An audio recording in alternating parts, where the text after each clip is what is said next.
Good evening. I'm Walter Cronkite. Early this year, in a CBS News special report called Where We Stand, the 20th Century pictured the challenge of Russia's Sputniks and the age of space they introduced. In the 3 months since then, 3 American satellites have followed the Sputniks into orbit. A 4th is due to be launched this week. We've joined the race into space. And during these months, as a CBS News correspondent, I've been traveling around this country with film camera crews to the scenes of our own effort to conquer space.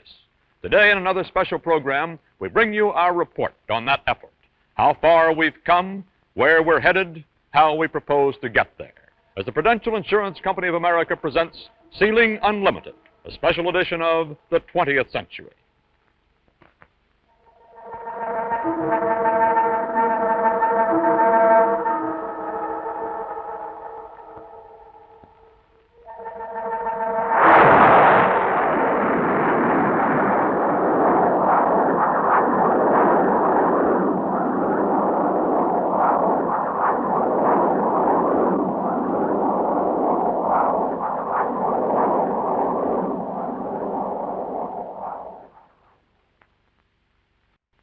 You know, I do a lot of talking about your retirement and how Prudential can help make those years more enjoyable.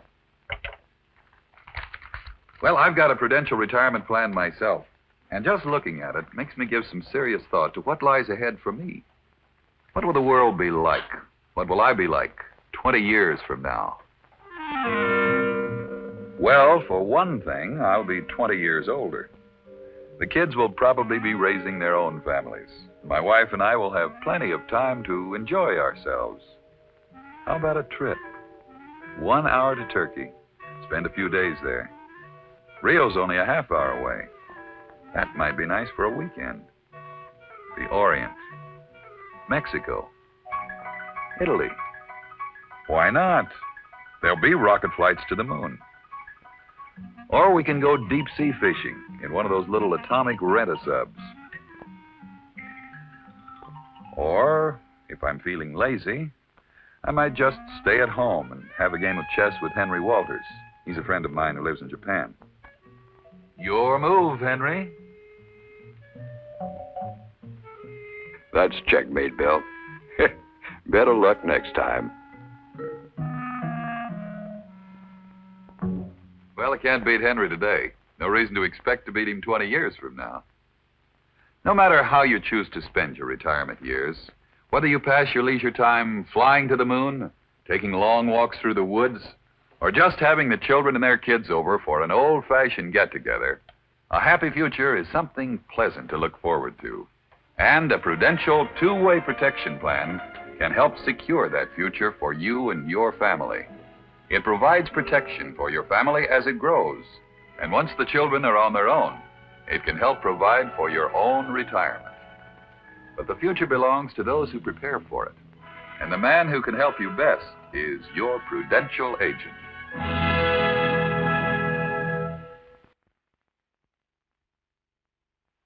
Since those first days of the Sputnik's unchallenged triumph and our own early satellite failures, the mood of this country has changed. Apprehension has been tempered. Humiliation has given way to self-searching criticism, to curiosity about space as a horizon not necessarily cloudy, to eagerness to discover its possibilities as well as its threats.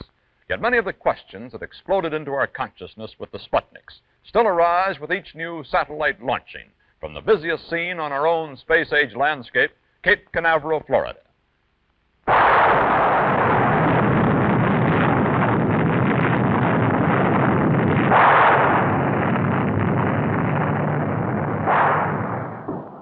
The Vanguard, another bird springing into flight under the eyes of the rocket-age bird watchers. Crowds brought out to the Florida beach by the spectacle and the puzzle of space.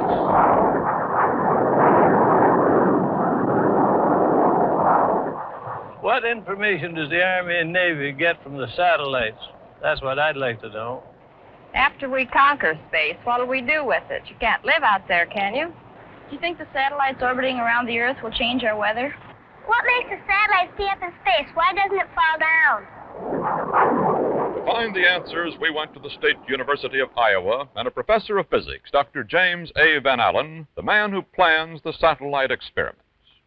All right, How does a satellite stay up? Well, I think Isaac Newton gave the simplest and best explanation about 280 years ago. And perhaps I might try to reproduce that explanation he gave.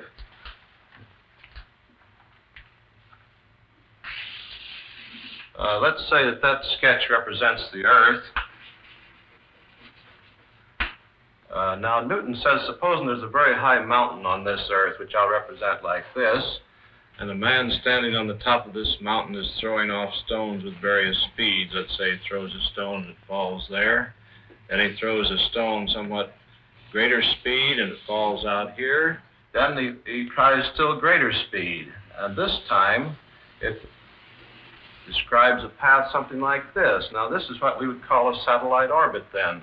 It's simply a matter of starting at a high enough altitude and throwing with a great enough speed. And in that case, although it is always falling toward the Earth is receding away from it so that it never, in fact, strikes the Earth.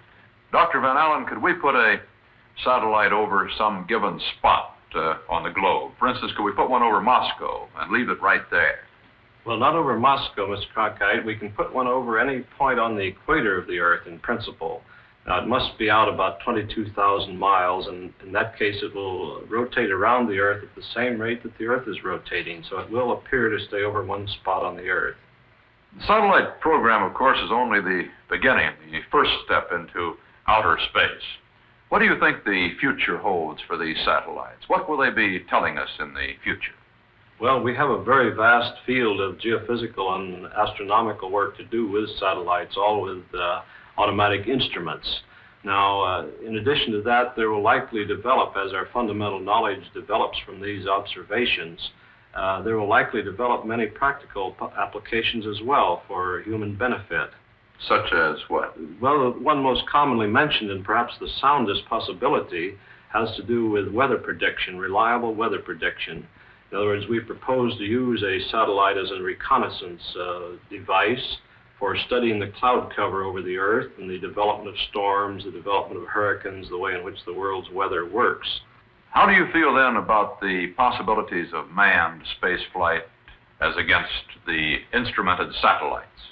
Well, we have a very good outlook as so far as pure geophysical and astronomical measurements with automatically instrumented satellites. And I think that likely will be our main field for the next few years. Now, in due time, I think we really will like to have a man go up in one, and particularly looking forward to manned travel to the moon, for example. That's a very difficult subject, however, and I think for the near future, well, we could put it this way. If we had a one-pound man that could do everything we're doing in Explorer 3, that would be splendid, but we don't have such a man, and at the present time, a man would be a great, would retard our work greatly and would be actually a nuisance in what we're trying to do at the present time. Then the problems are still great, you feel, in the human factor in space travel. They certainly are. We have a long ways to go to put a man up and get him back successfully. Here is the human factor in space flight, the element that will replace and supplement the instruments of the satellite in time. The time may not be far off. This is a spaceman preparing for a flight above the Earth's atmosphere, a simulated flight made without leaving the ground.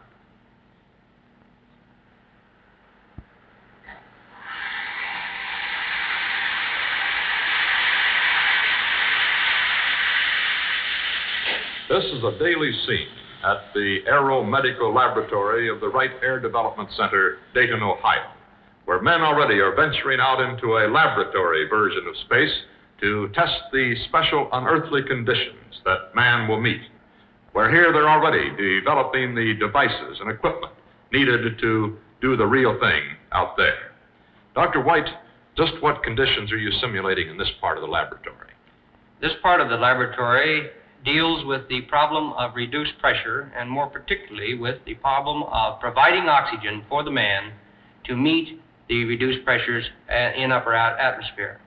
This is a high-altitude chamber to duplicate those conditions. That is correct.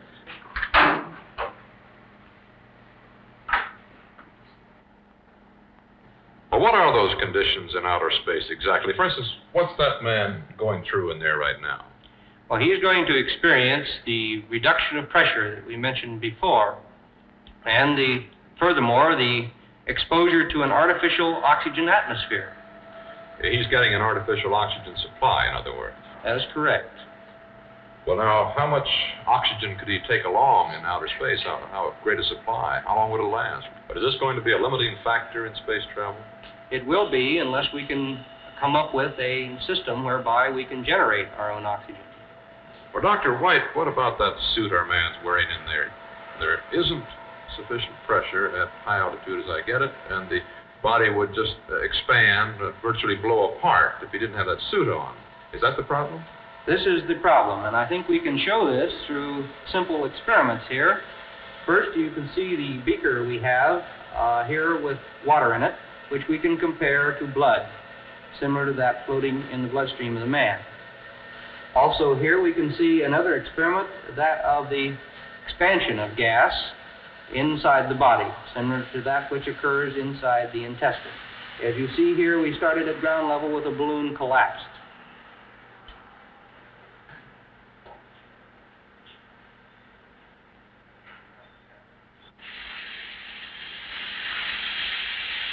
They take the man up to a simulated altitude near but not yet across the pressure barrier.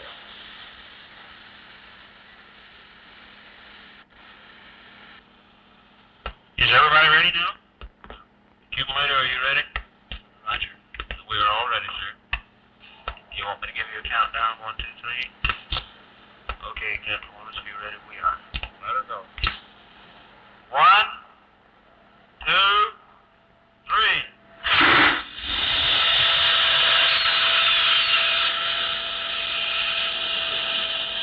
Now, as you can see, when we reduced the pressure very quickly around this beaker, the blood rapidly became a gaseous mixture rather than a liquid. That small amount of air which was in the collapsed balloon, when we've arrived at this high altitude, has now expanded the balloon to this large size. Well, just how does this suit protect the man from this decompression you're talking about? Well, actually, what happens is it senses the emergency through its controller and automatically provides the pressure and, even more important, the oxygen the man needs to maintain him in a fine, active state. In other words, our man in there now is all right, is he? Well, you ask him yourself. Good. How are you? I feel fine. Well, what altitude are you now? I'm about 71,000 at the present time. Do you feel any discomfort there? No discomfort. About like sitting on top of a high mountain, I guess. Can you move around freely? Could you work instruments in an aircraft, do you think? Yes, I have good mobility. And I'd be able to fly any aircraft in this equipment that I have on now. Well, thank you very much, and good luck to you. Dr. White, how high can you go in this chamber? We have been able to attain, on previous experiments, 200,000 feet. Well, let's see, that's about 38 miles or so, about twice as high as man has ever actually gone, but it's still quite a bit short of the 200 miles or so where a satellite may be orbiting. Isn't that going to create a lot of different problems? No, in fact, as far as the man is concerned, the problem he has here at the altitudes of 200,000 feet are about the same as he will run into in space. In space, you can supply a man with oxygen and you can clothe him against decompression.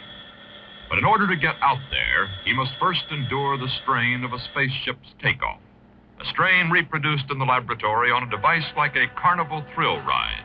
They call it the centrifuge.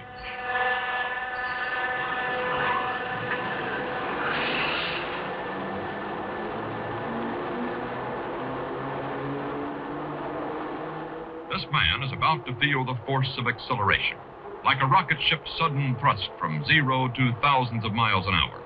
A force measured in units of G, the pull of gravity. Gravity pulls at his flesh, pins his arms, drains the blood from his head toward his feet.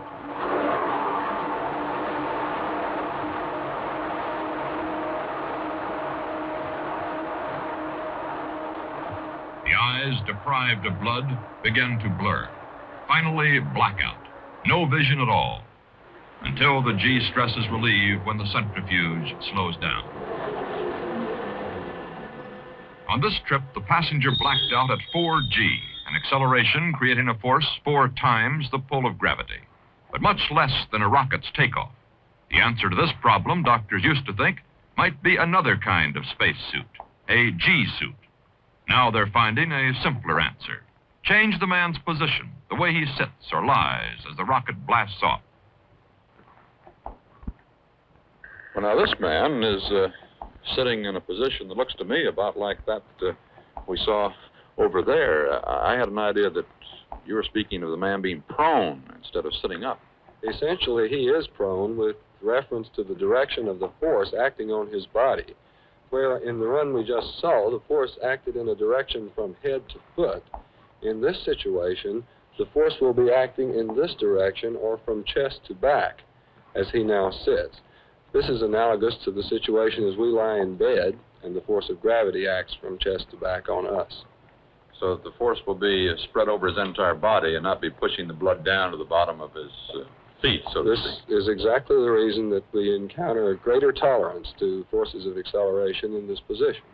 How fast is he going to go now, or how many G's are you going to duplicate? This will be a 12G run, and you will recall that Captain Clark was able to tolerate only 4G in the previous run when the force was directed from head to foot.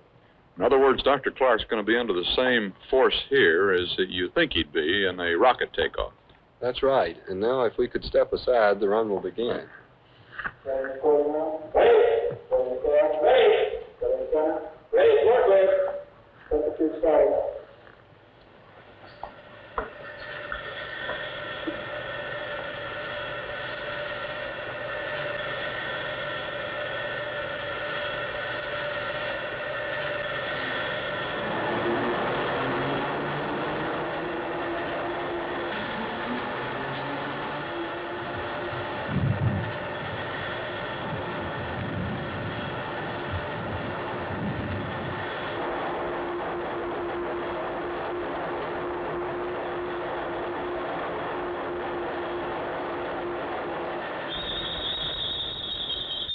Short ride, but enough to create a potent force, pressing down on a man like a weight 12 times as heavy as his own body. Still, this time, no blackout. No sign of trouble for the passenger, Dr. Clark. I went over to check for myself. Hi, Dr. Clark. How do you feel? Feel all right now. A little dizzy? There's a little bit of dizziness as the centrifuge stops, although there's not too much as the ride is going on. Did you get up to the full 12 G's there? Yes, we peaked at 12G. What is the sensation as you get up to that force? I think the main sensation is the difficulty that you have with respiration. As the centrifuge approaches 12G, there's enough force pushing on the chest and abdomen to make it quite difficult to breathe when you finally do reach peak G. Could you have moved your arms up there at all? No, you're just about completely immobilized at 12G, pretty well fixed in position. Probably wrist movements might be possible, but no major movements of the arms at all. Would you say then that as far as acceleration goes, you're ready to go to outer space? I think probably the acceleration problem is getting pretty close to in shape, but I'm not so sure about me going to outer space yet. I think I'll stay here on the ground and take these kind of rides and leave that for someone else. For the men who do go out into space, there will be other problems. Vibration, the pounding of rocket engines against a man's senses during the thrust through the atmosphere. Man, they found in the lab, can take plenty of punishment. Temperatures, the blazing heat of the sun's direct rays from one side, freezing cold on the other. Insulation in the pressure suit and on satellite casings is solving this problem. But there are some conditions of space flight that have to be guessed at, like cosmic radiation, the threat of those tiny, mysterious particles, invisible, possibly dangerous, that will bombard a man above the atmosphere. And like zero gravity, the weightless condition that occurs when man and his ship are falling together around the Earth. The closest they can come to it in the lab is underwater. Okay, get in the water, Frank.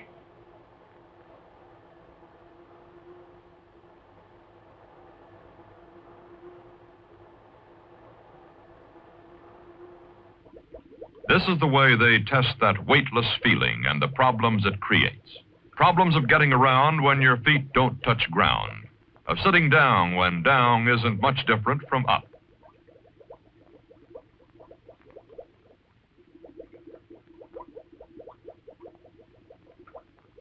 From a viewing chamber alongside this diving tank, I watched the struggle.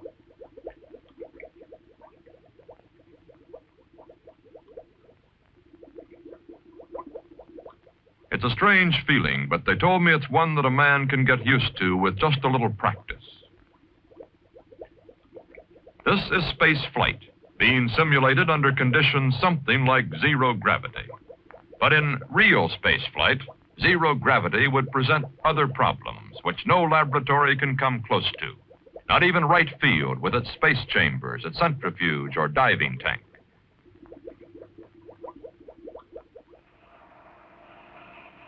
This is one of the problems. This is a man in actual flight, trying to swallow a drink of water under zero gravity conditions. An effect achieved for just seconds at a time by putting plane and pilot through a high-speed maneuver in the air.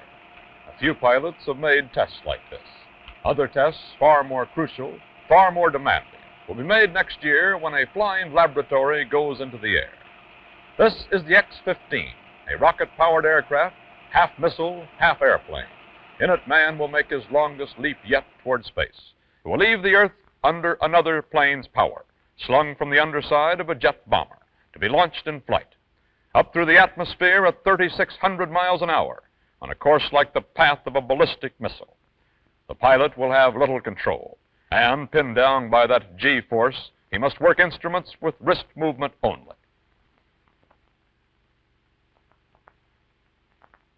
Its fuel exhausted, its engine off, it dives back into the atmosphere.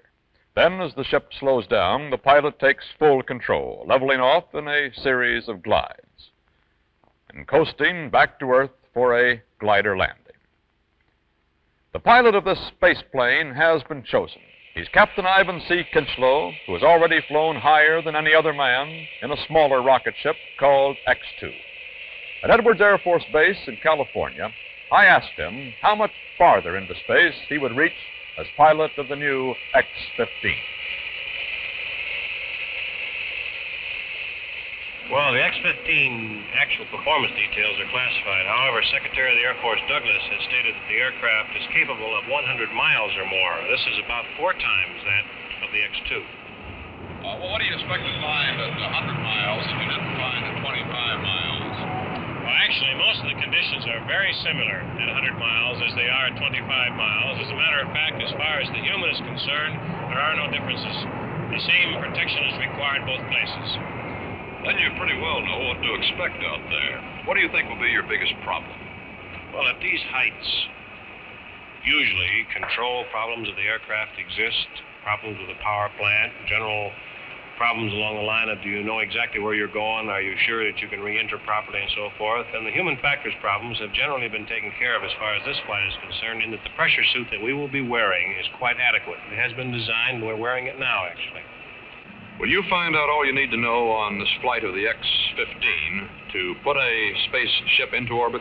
We feel that the X-15 will contribute very valuable information on the exit phases, the actual conditions at the very top at the altitude, and all the re-entry problems. We feel that once this aircraft has completed its mission, we'll have adequate and the necessary data supplied to us to have a successful orbit. What are the advantages of sending a man into space as opposed to sending an unmanned satellite with instruments that can send back much the same sort of information? The normal sequence of events would be to send the manless missile, the orbit as we have it now, and then man would follow on when the machine was reliable and things were the way we wanted them. As far as the actual man requirements in space, nothing can replace the man's flexibility and his intelligence of being able to change the situation or to counteract any emergencies that might arise and successfully bring this vehicle back the way we want it and with that information. The man tied into this loop is an invaluable tool. Why do you want to go, personally? Well, I've been in this field for some time. I enjoy the work very much, and it's something I believe that will be done in time, and I would like to be a member of the team that does it. Do you have any qualms? Well, if I didn't think I had 100% chance of recovery and return, I wouldn't go. We will not attempt man into the space until we are positively assured our methods and procedures are the correct ones. Even space enthusiasts concede that man doesn't yet have the assurances he needs. Men like the rocket engineer Wernher von Braun, whom I visited in an Army laboratory electronically plotting flights to the moon. His mind is on satellites, but his heart is set on spaceships. Well, I think we should realize that this is the first time that we are poking our nose into outer space, and there's really a lot to be learned out there about cosmic radiation and radiation coming from the sun and the stars, and temperatures, the heat equilibrium that an orbiter will finally attain, and there are cosmic dust particles flying around there that may erode the surface of a rocket ship. Now, this is what we want to learn first before we send a man up there. Couldn't we learn more from manned satellites, actually? Well, I think ultimately man's curiosity will simply drive him out there, and he wants to take a look-see for himself. Dr. von Braun, do you feel that we are making adequate progress in our space program? Well, I'm never satisfied, because I think we could spend more money, we could work faster, but there's a limitation somewhere. And that limitation, I think, is the taxpayer. It's you and me. But things have surely speeded up since the Sputniks. To speed our progress still more, von Braun has proposed fitting a cockpit onto a Redstone rocket and shooting a man up 150 miles within a year. The custom-built space plane, the X-15, should be ready to do the same thing, and probably much more, sometime next spring. Man himself, say the experts we saw and heard at Wright-Patterson, the Air Force Space Laboratory, is already ahead of that schedule, ready to go not just up to high altitudes, but even into orbit, at least for a limited flight, a trip of perhaps a single day. What is not ready right now is the vehicle, an engine powerful enough to lift a man and his equipment into orbit, a frame strong enough and safe enough to take him out there, around the Earth, and back. But engineers insist there's no reason that such a vehicle could not be built starting right now. We'll see the engineer's side of the story and the Russian side after this message from Prudential. This is the California Institute of Technology, one of the world's leading research centers. Here, in an atmosphere of technical skill, our future scientists and engineers receive their schooling. Here, young men are being prepared to take up the challenge of the space age.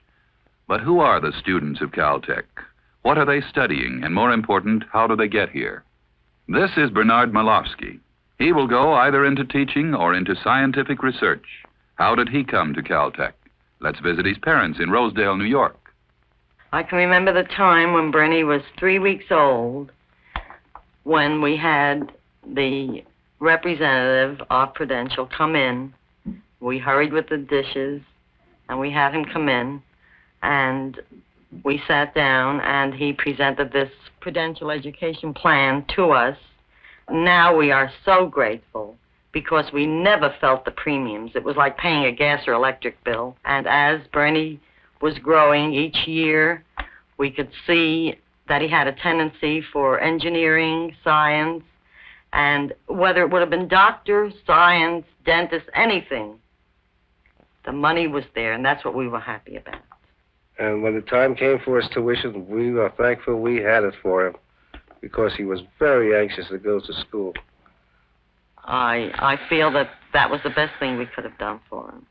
And the best thing that all parents can do is to prepare for the future now while the family is still young.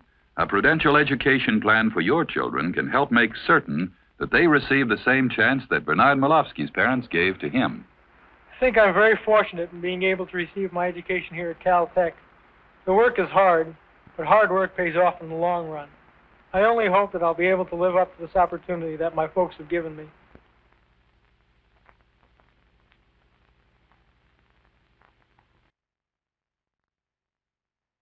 Man's first real space flight may be as much as a decade away.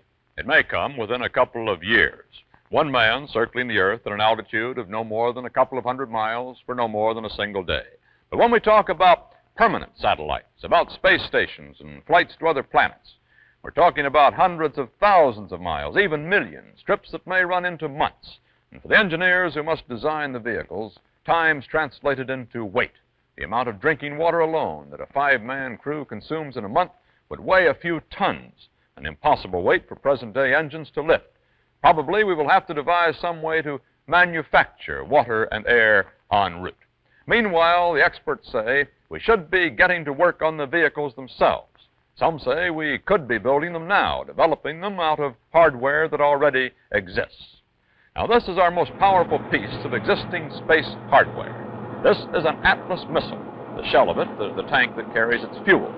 In this tower at the conveyor plant of General Dynamics, San Diego, California, the tanks are tested for soundness before they're fitted out with the inner works of a missile.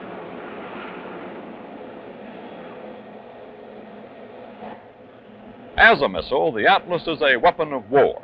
As a vehicle, it could be the basis for an American venture into space, or so conveyors experts believe. Men like James Dempsey, manager of the Astronautics Division, and Kraft Ericke, astronautical engineer.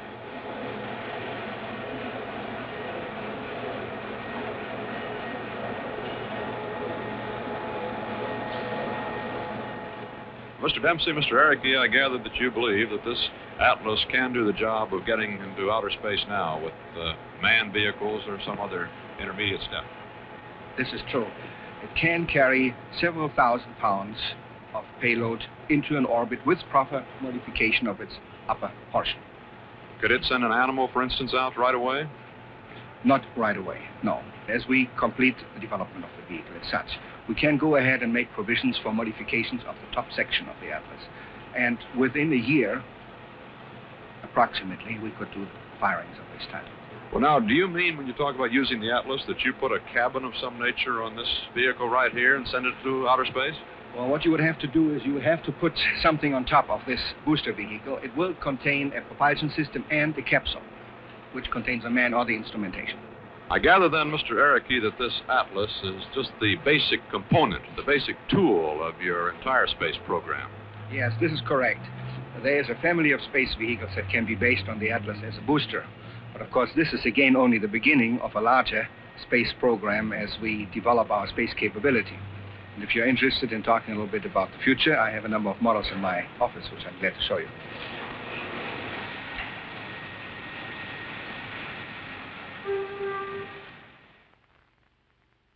This is Kraft Ericke's view of the future. A family of space vehicles all designed around an improved Atlas, a hopped-up version of our present intercontinental rocket. This is the workhorse of the fleet, an automatic supply ship. Big as an airliner, it's built in 3 stages. No men in it, just materials and equipment to establish the first permanent station in outer space. This, Ericke told me, is how it could be done. The supply ship blasts off, lifted by a new and more powerful Atlas engine.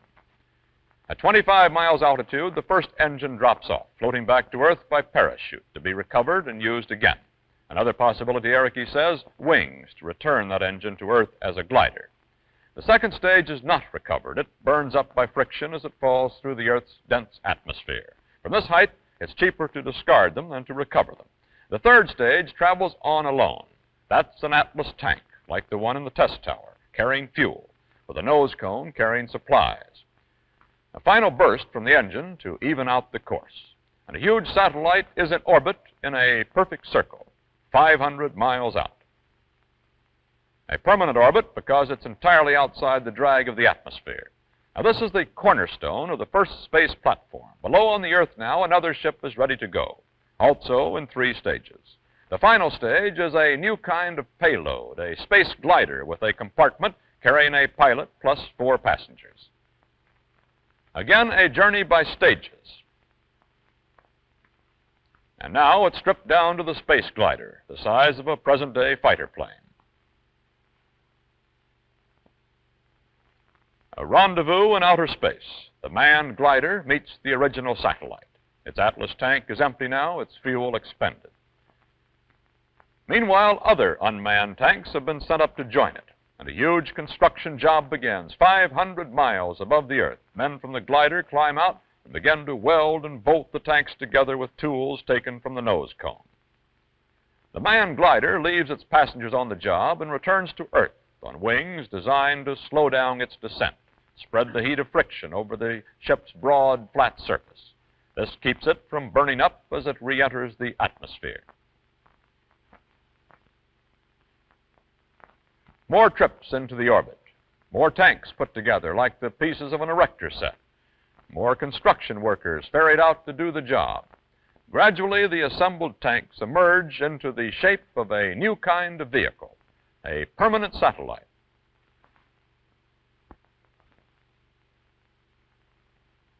Huge, the whole device longer than the distance from goalpost to goalpost on a college football field. Clusters of tanks at either end have become living quarters, housing the crew and a staff of researchers. From this vantage point, man will have a clear view of outer space and a commanding view of Earth through telescopes and cameras. This, designer Eric, he said, is what could be done with the Atlas, but with a newer kind of engine. We could go direct from Earth to other planets. We could do it, Eric, he explained, with a giant Atlas plus a nuclear-powered rocket. This is a model which shows the basic design of such a vehicle. It consists of a chemical first stage and of a nuclear upper stage. Let me show you some pictures that might be of interest. The vehicle takes off vertically like a chemical rocket. You can see this on that picture over here. The overall size of the vehicle is 200 feet tall and 20 feet in diameter. And it has a gross weight at takeoff of 1,800,000 pounds. That's about 4 to 5 large bombers. It's about the size of a 20-story building almost. That is almost the size of a 20-story building. Now, the vehicle ascends like a normal rocket and then tilts over and delivers eventually, the booster delivers eventually the upper stage at an altitude of about 150,000 feet.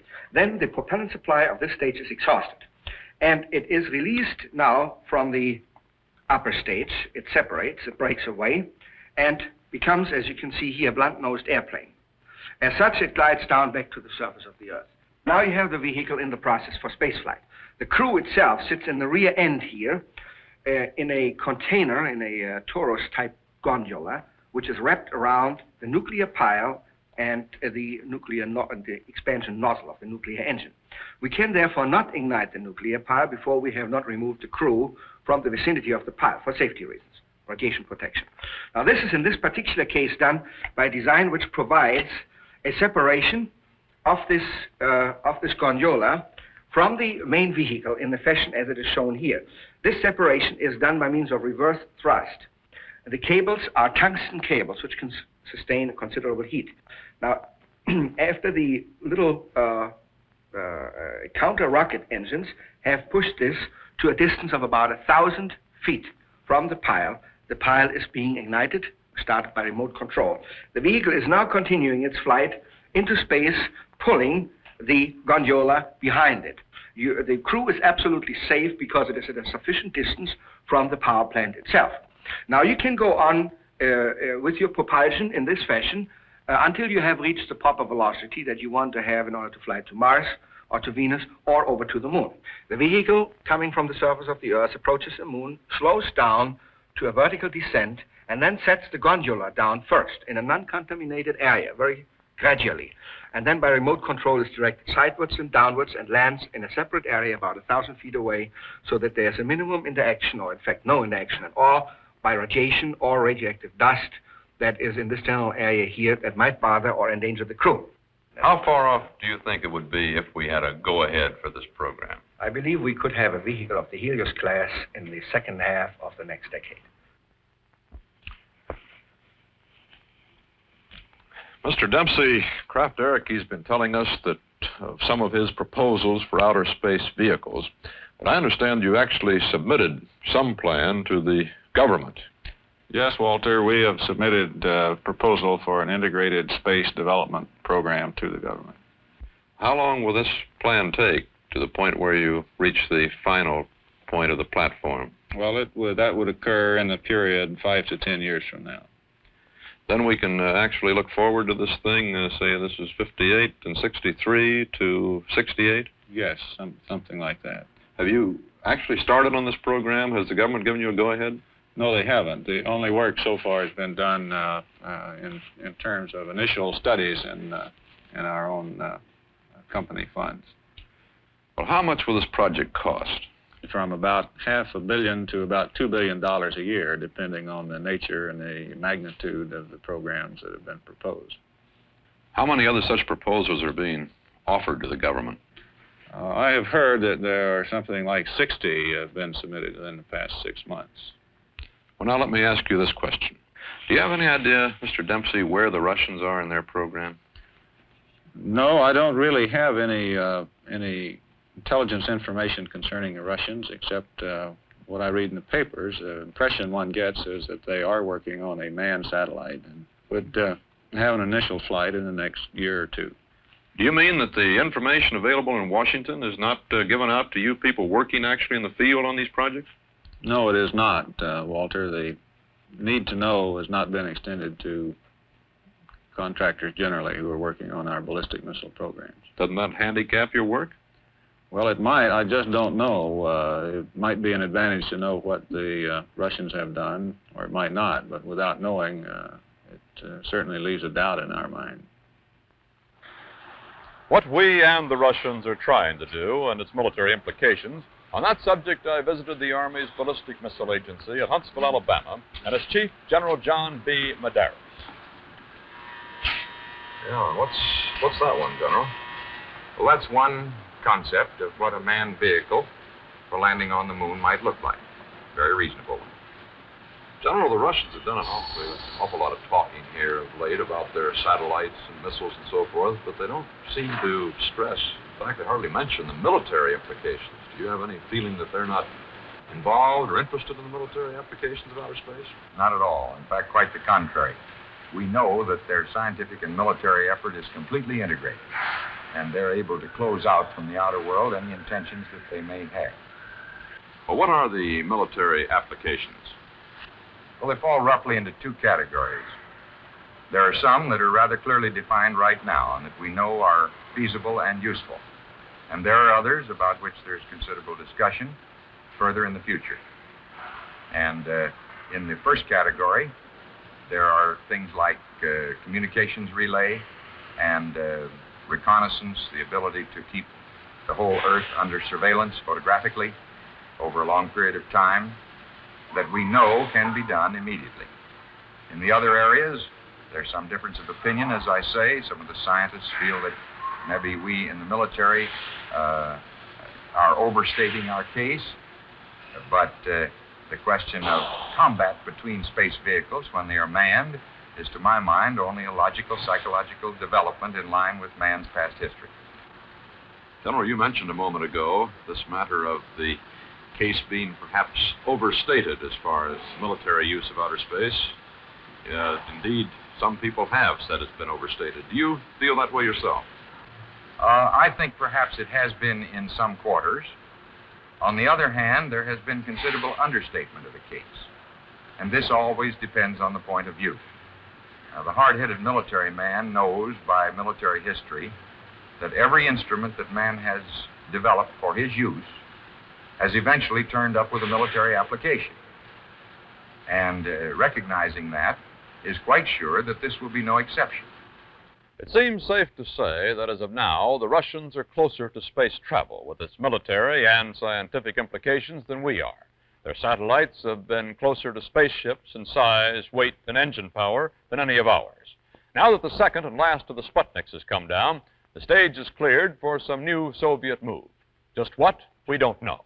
But as to long-range plans, we do know that for some time now, the Kremlin has been giving high priority to the development of nuclear-powered rockets, the kind of engines that, as the men at Convair say, we will eventually need for the exploration of space. Recently, Russian leaders have been preparing and educating the public for great adventures in space with a film called Blazing a Trail to the Stars. Now, here for the first time in this country is an excerpt from that film, Moscow's prediction of how space will be conquered by Russian scientists, Russian spaceships, and Russian spacemen.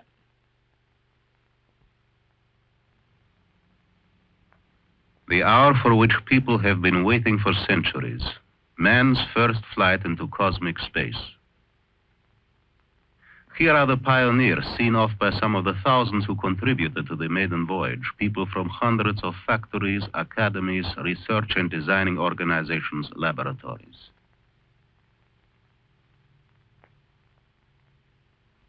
Man is stepping into the unknown world with caution. This is a test flight. Today, the space navigators will spend only a few hours in space orbiting the Earth. Physical reactions during flight have to be checked, equipment tested. Automatic devices will start the motors and steer the ship in the early phase of its flight.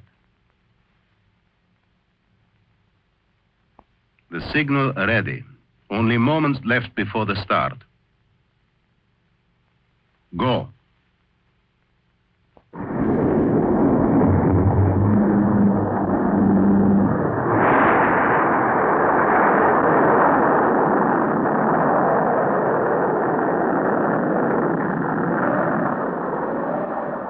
Acceleration.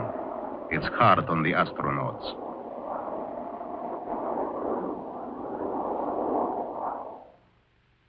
The first booster has used up all its fuel.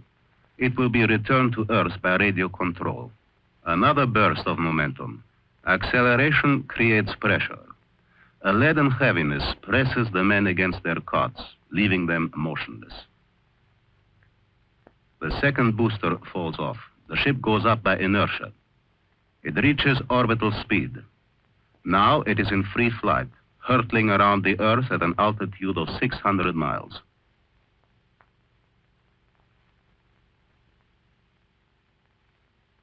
But look at this. The man seems to be floating. So he is, because weight as such has vanished. The spaceship has become a freely falling body, falling around the Earth at tremendous velocity, dropping under its passengers so fast they cannot catch up with its floor. And so they remain suspended. They become weightless.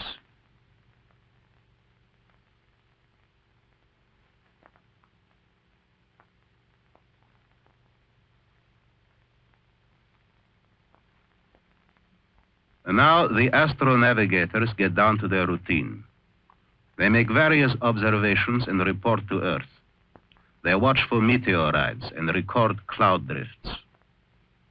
They can distinctly see the boundaries of cloud formations and thereby make accurate weather forecasts for different parts of the world. The cosmic ship will now enter the Earth's shadow. The Earth is between the ship and the sun during this part of the 2-hour course around the planet.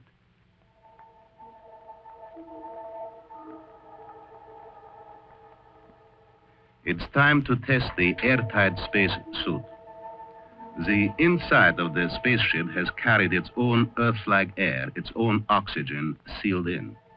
But to go out into this frightful abyss, man must take with him inside the suit a quantity of his earthly climate.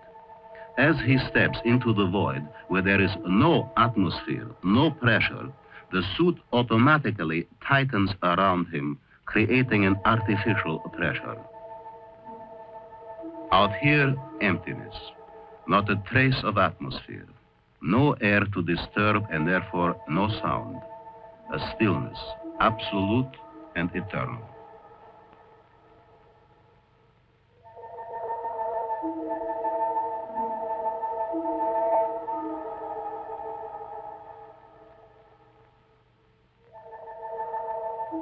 Out here there may be strange hazards, cosmic rays, meteorites. The Earth, meanwhile, has not forgotten its sons and keeps them in constant view as they complete their venture and begin the homeward flight. Rockets fired in reverse act as brakes. By slowing down its movement, the ship begins to fall, settling into the atmosphere along a gradual course so as not to burn up like a meteor.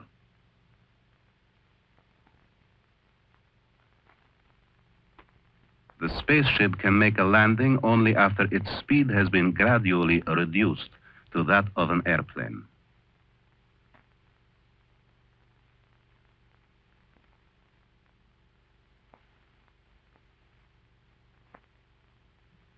The first flight into the cosmos ends successfully.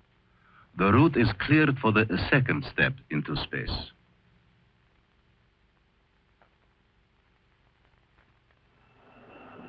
For this venture, not just one spaceship, but whole squadrons are sent up from their launching pads into interplanetary space. Their mission is to carry people and material into the cosmos, to construct a permanent space station.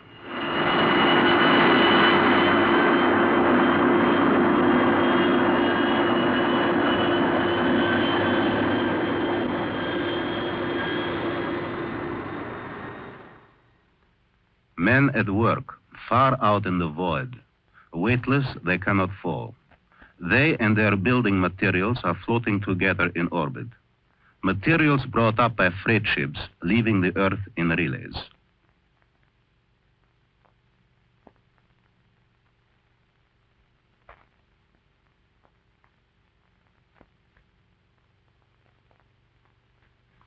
Small rocket motors are enough to push huge elements into place.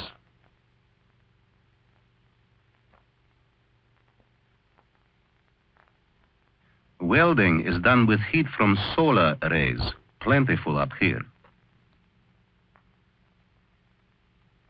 Whole construction crews building in space.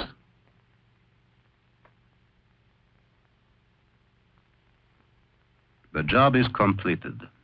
A gigantic structure powered by atomic energy, racing around the Earth at orbital speed. The vehicle rotates by centrifugal force that creates the feeling of gravity for the dozens of people inside. Meteorologists predicting a Pacific storm following the movements of polar ice flows. Here is the staff's living quarters, with some earthly comforts. Human beings adapt themselves to the new environment very easily, but everything has been done to lessen the strain of isolation from Earth.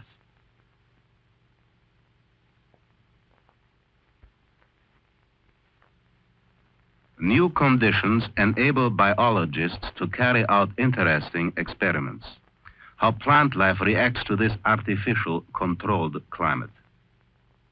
The dream of physicists, a laboratory in space, field labs reporting back cosmic ray data.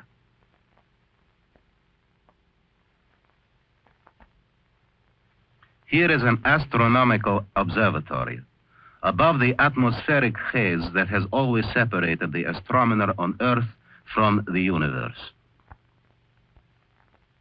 2 photographs of Mars, one taken from Earth, the other from out here.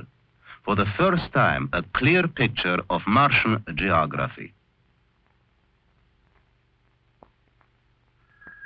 Besides serving as a research center, the space station is also a landing stage for a new vehicle, the first passenger ship to the moon. Since the route lies through airless space, it need not be streamlined. A giant step into space is about to be taken. Gigantic in distance, but perhaps not in difficulty. The problems of spaceflight have already been mastered. Days later, the surface of the moon lies below.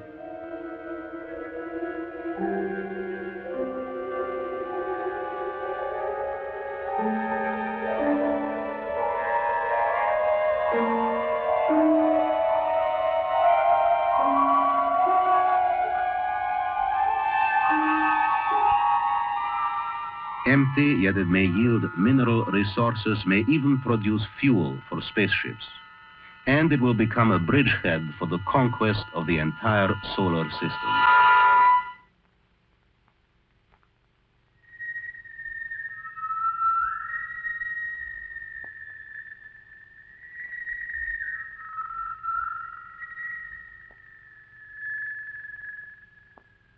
Here, all is still.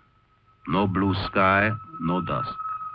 A world of silence, waiting for man, prodded on by his unquenchable thirst for knowledge. Asleep for billions of years until man should arrive to waken it. And now, man has come.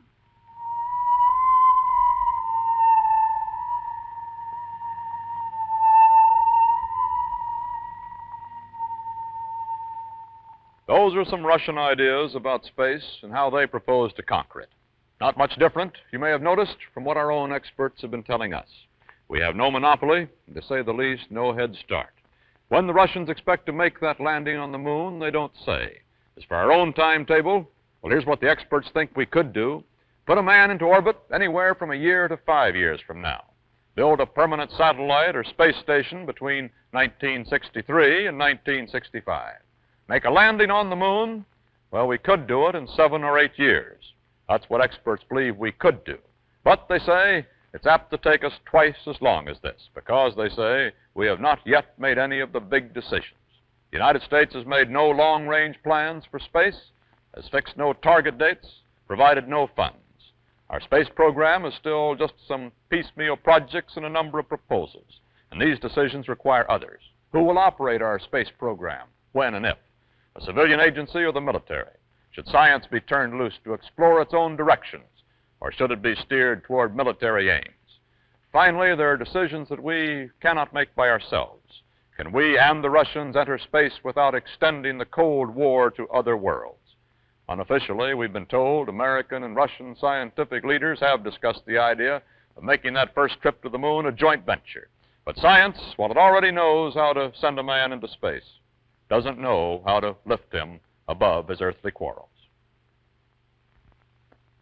Now let's take a glimpse into the life of a very important man. Very important indeed. This is the laboratory of that eminent scientist, W. Barry Thompson. 5, 4, 3, 2, 1, 0.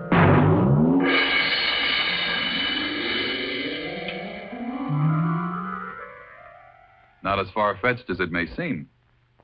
For by the time this boy has reached adulthood, he may very well be playing a part in the exploration of the universe. Of course, a lot of growing up will have to be done first, and a lot of serious study completed along the way, but eventually, he'll get there. The one best way you parents can contribute to the development of your child is to encourage him in his interests and see to it that no matter what happens to you, your youngster will receive the education he wants. A prudential education plan taken out for your children can guarantee the funds for their education. And someday, upon completion of their studies, they will fulfill the hopes you have for them by playing important roles in our nation's future. But the time to prepare for tomorrow is today. And the man to see about a prudential education plan is your prudential agent. Next week, the 20th Century will bring you another program on the air age, the story of the busy traffic highways of the sky. The title, The Crowded Air. This is Walter Cronkite reporting for the 20th Century.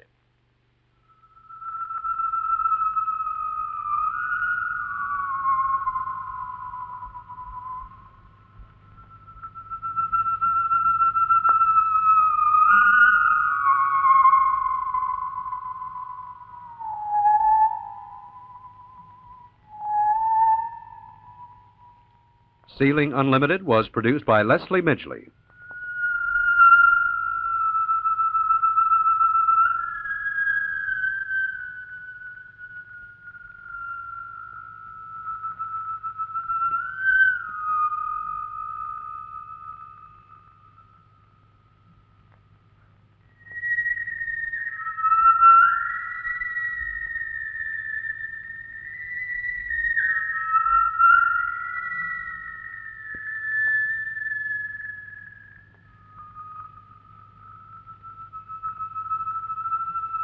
This program is produced under the supervision and control of CBS News.